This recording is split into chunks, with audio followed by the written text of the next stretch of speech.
இன்றைக்கி நம்ம வீடியோவில் என்ன பார்க்க போகிறோம்னு பார்த்தீங்கன்னா, ஃப்ரைடு சிக்கன் எப்படி பண்ணலான்னு பார்க்கலாங்க. அதுக்கு நான் சிக்கன் பிரஸ்ட்டு 2 வாங்கிக்கிட்டு நல்லா க்ளீன் பண்ணி அதை வந்து நீட்டாக சைஸில் கட் பண்ணிக்கிட்டேங்க. கட் பண்ணதுக்கப்புறம் அந்த பீசஸ் எல்லாம் எடுத்து ஒரு பவுலில் மாற்றிக்கலாம்.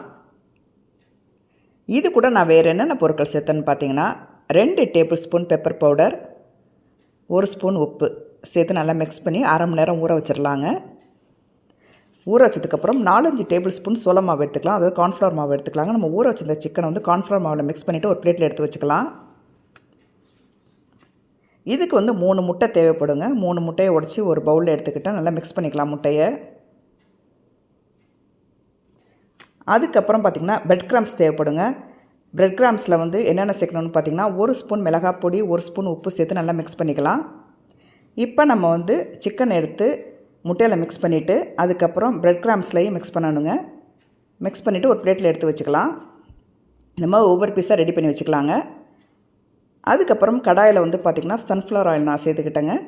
அது நல்லா கொதித்ததுக்கப்புறம் நம்ம வந்து ஒவ்வொரு சிக்கனாக போட்டு நல்லா பொரித்து ஒரு 10 நிமிஷம் சிம்மில் வச்சு நம்ம எடுக்கணுங்க. அப்போ தான் சிக்கன் வந்து உள்ளார நல்லா வேகும். இப்போ ஒரு சூப்பரான ஒரு சுவையான ஃப்ரைடு சிக்கன் ரெடி.